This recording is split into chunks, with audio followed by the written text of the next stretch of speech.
Tel Gezer is one of Israel's most important tales. Long walk. That's a huge area here.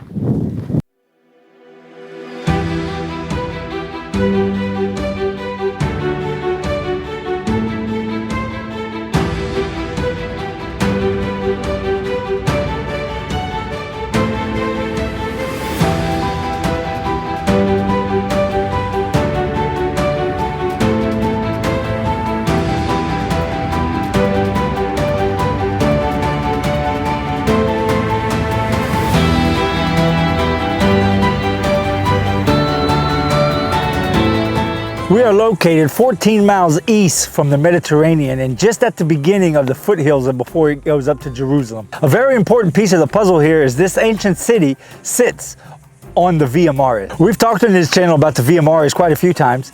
There's a few places in the state of Israel that sits right on the Via Maris, and the Via Maris cuts through the state of Israel. It was the largest and most important highway back in ancient times. Connected world. Via Maris connected Asia, Africa, and Europe. Israel being a land bridge between the Mediterranean Sea and a huge, large desert makes the country a land bridge between these two impassable places, which put Israel in the center of the world. For example, Yeshua chose Capernaum for a place where he dwelt and did a lot of his ministry. And no accident, the Capernaum sits right on the Via Maris. So everything he did there immediately traveled to Africa, Asia, Europe, all over the world, and the word spread quickly. Here at Tel Gezer, we are on the Via Maris, and specifically right on an intersection where it cuts off the Via Maris and heads towards Jerusalem, which makes this place especially strategical. And also, as you can see, Tel Gezer sits on a hill surrounded by flatland. Tel Gezer, like I said, was one of the largest tells in the state of Israel. And whoever had control over Tel Gezer had control over the roads leading from Jerusalem to the rest of the world. Now that we've set the scene on how important strategically the location of Tel Gezer is, let's talk about the history of Tel Gezer. Tel Gezer is over 5,000 years old and has over 21 layers of civilization here on this mountain. The Canaanites lived here from 3000 BC to 2000 BC. Next to this place, they found many children, little bones and bodies. And this is the altar that Canaanites was sacrificing children to their God. It's just so sad when I have kids, when I think about putting a little child here, killing him and sacrificing him because of these crazy beliefs. So this stone has the history of really bad things happen here. These monuments and the stone of children's sacrifice, they're reminding us about Stonehenge. Can you imagine how they put this here? It's unbelievable. When the Israelites showed up here at 1406 BC, they failed to drive out the Philistines and occupy Gezer. So the Philistines lived here between 2000 BC to 1000 BC until King David subdued them. Gezer was standing during the time of Yeshua, during his time here in this land, and as so, it was mentioned 14 times in the Bible. What we see left here today is the ruins of the Canaanite and the Israelite cities. Also, we see here today lots of damage from a recent wildfire that was just here. I feel pain in my heart when I see these burns, remains of burns, and burning fields and burning nature in Israel is a big thing, and lately it's getting worse and worse. Sometimes they can prove that the Arabs do it purposely, just put things on fire to burn this land. And sometimes they cannot prove it, but we all know that Arabs don't appreciate the land. They don't appreciate the history, and they just burn things to make us, Israelis, suffer.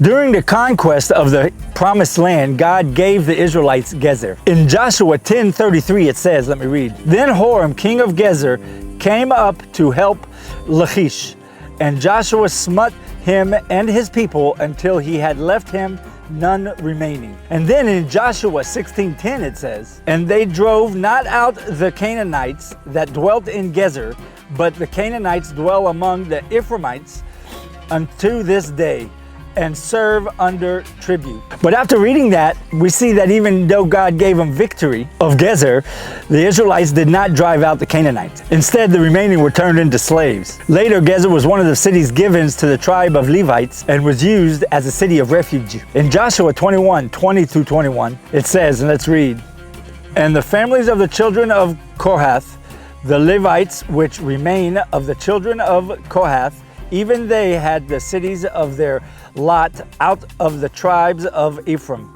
For they gave them Shechem and her suburbs in Mount Ephraim to be the city of refuge for the slayer, and Gezer with her suburbs." So the Levites would use the surrounding lands to farm so that they would have plenty of food to give to the refugees. King David, some 200 years later, he conquered the Philistines that lived here in Gezer. In 2 Samuel 5:25, it says, let me read, "And David did so as the Lord had commanded him, and smote the Philistines from Gibeah until thou come to Gezer." This is the Gezer calendar. It's the most ancient document in Hebrew that's been found so far.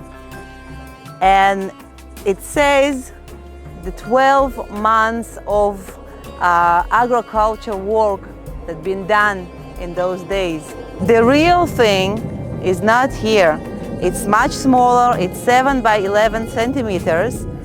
And the name Avi here, they think it was a child who did his homework and wrote this thing on a little piece, like a homework thing. Later, King Solomon rebuilt the city. As we can see, the traditional gates that we always see wherever King Solomon had rebuilt cities. His way of building gates were always with 6 chambers, 3 on each side. As you can see, this is the gate, Solomon Gate. And it's easy with Solomon because all the gates he built, he put 3 chambers on one side and 3 chambers on the second side, on the other side. And the reason he's doing that, it can be just to protect the gate, put soldiers, or sometimes he's doing trials. Solomon been known for his trials that he did for the Israelites. So the trials probably took place in one of those rooms too. Amazing. Just think about, people used to live here 5,000 years ago. It always filled with people. It's amazing. Maybe Avi, the child that we talked about with the calendar, sit right here when he did his homework and wrote this calendar of the agriculture. In 1 Kings 9:15, "And this is the reason of the levy which King Solomon raised, for to build the house of the Lord, and his own house, and Milo, and the wall of Jerusalem, and Hazor, and Megiddo, and Gezer." By the way, Hazor, Megiddo, Gezer, all these cities are on the Via Maris. I hope you enjoyed this video, and until next week, God bless.